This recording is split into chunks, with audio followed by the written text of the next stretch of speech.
নমস্কার বন্ধুরা, এই ভিডিওতে আমি একটা অ্যাস্ট্রোফাইটাম ক্যাকটাসকে একটা একান্ত সিরিয়াস ক্যাকটাস স্টকের উপরে গ্রাফটিং করব। এই পটে অ্যাস্ট্রোফাইটামটি লাগানো আছে এবং এর রেট অফ গ্রোথ অর্থাৎ বৃদ্ধির হার অনেক কম হচ্ছিল। আমি চাইছিলাম যে এটা একটু তাড়াতাড়ি বাড়ুক এবং এই ক্যাকটাসে তাড়াতাড়ি ফুল আসুক। সেই জন্য আমি সিদ্ধান্ত নিলাম একান্ত সিরিয়াস নামক যে স্টকটি আছে এই যে বা হাতে, এই ক্যাকটাসটির উপরে এই অ্যাস্ট্রোফাইটাম ক্যাকটাসটি গ্রাফটিং করে দেবো। গ্রাফটিং করলে এর বৃদ্ধির হার বাড়বে এবং সাথে সাথে ফুল দেওয়ার প্রবণতাও অনেক বৃদ্ধি পাবে। এই ক্যাকটাসে দেখো, এটা আমি গত বছর গ্রাফটিং করেছিলাম একান্ত সিরিয়াস স্টকের উপরে। এর থেকে আমি অনেকগুলো ফুল পেয়েছি। এইভাবে যে কোনো ক্যাকটাস অর্থাৎ হিল ক্যাকটাস, ডিজার্ট ক্যাকটাস বা জাঙ্গল ক্যাকটাস, এই ধরনের ক্যাকটাসকে তুমি এই রকম একান্ত সিরিয়াস বা ড্রাগন এর চারার উপরে গ্রাফটিং করতে পারো। তাতে রেট অফ গ্রোথ ভালো হবে এবং সাথে সাথে তাতে ফুল দেওয়ার প্রবণতাও অনেক বাড়বে এবং শেকড় পচে মারা যাওয়ার যে সম্ভাবনা থাকে ক্যাকটাসের ক্ষেত্রে জল বেশি দেওয়ার কারণে, সেই সম্ভাবনা আর থাকবে না। ক্যাকটাস গ্রাফটিংয়ের ক্ষেত্রে বিশেষ কোনো ঝামেলা নেই, শুধু এরকম একটা রুট স্টক নিয়ে নেবে এবং যে ক্যাকটাসটি এর ওপরে বসাবে সেটা নিয়ে নেবে এবং সাথে পরিষ্কার পরিচ্ছন্ন একটা কাটার, যা দিয়ে তুমি কাটবে, সেটা ছুরি হতে পারে বা ব্লেড হতে পারে, এবং সাথে সাথে বেঁধে দেওয়ার জন্য তোমরা সুতো নেবে বা গার্ডার নেবে। ছুরি দিয়ে এভাবে কাটার সময় মনে রাখতে হবে যে আমরা একবারের চেষ্টায় কাটবো, বারবার চেষ্টা করলে ওই স্থানের কোষগুলো থেতলে যেতে পারে। এর ফলে দেখবে কি গ্রাফটিং সফল হবে না বা নিচের পাটটা পচে যেতে শুরু করে। সেই জন্য একবারের চেষ্টায় কাটতে হবে। যদি একবারের চেষ্টায় ব্যর্থ হও বা কাটাটা মনের মতো না হয়, তাহলে পুনরায় আরেকটা লেয়ার কেটে নাও, যেভাবে আমি কেটে নিলাম। এরকম ক্যাকটাস গ্রাফটিং তোমরা শীতকাল বাদ দিয়ে যে কোনো ঋতুতে করতে পারো, কারণ শীতকালে বেশিরভাগ ক্যাকটাসই ডরমেন্ট অবস্থায় থাকে বা ডরমেন্সি পিরিয়ডে চলে যায়। তো বাকি সময়গুলোর মধ্যে বর্ষাকাল বিশেষ করে ক্যাকটাস গ্রাফটিংয়ের জন্য একদম উপযুক্ত।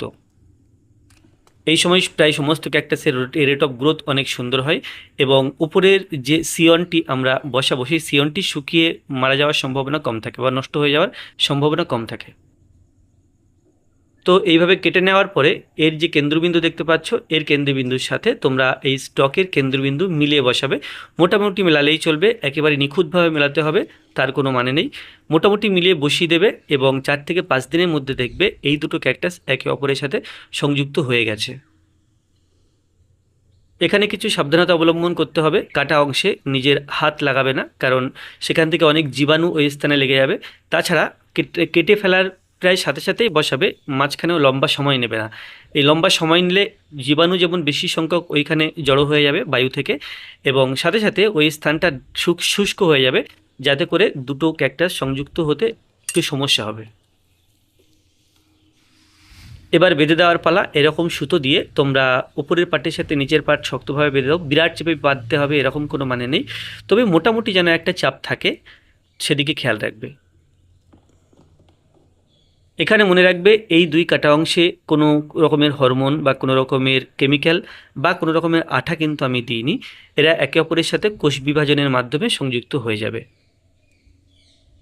এইভাবে তোমরা যে কোনো ক্যাকটাস গ্রাফটিং করতে পারো। ইউফোরবিয়া ক্যাকটাসগুলো গ্রাফটিংয়ের ক্ষেত্রে একই পদ্ধতি অবলম্বন করতে হয়। তো এখানে আরেকটা কথা মনে রাখতে হবে যে ইউফোরবিয়া ক্যাকটাসের সাথে এই হিল ক্যাকটাস, জাঙ্গল ক্যাকটাস বা ডেজার্ট ক্যাকটাস, এই 3 রকমের ক্যাকটাস কিন্তু ইউফোরবিয়া ক্যাকটাস স্টকের সাথে কখনো গ্রাফটিং হয় না বা গ্রাফটিং করা যাবে না। ইউফোরবিয়া ক্যাকটাস গ্রাফটিংয়ের ক্ষেত্রে তোমাকে ইউফোরবিয়ার স্টকই নিতে হবে।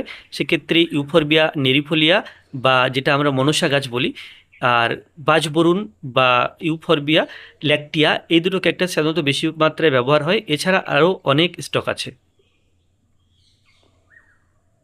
তো এখানে বলে রাখি, আমি আমার ছাদ বাগানে বিশেষ করে ক্যাকটাস জাতীয় গাছ বা অ্যাডেনিয়াম, বিশেষ করে যে গাছগুলো রেখে 2-4 দিন বাইরে ঘুরতে যাওয়া যায় সেরকম টাইপের গাছ আমি বেশি করে করি।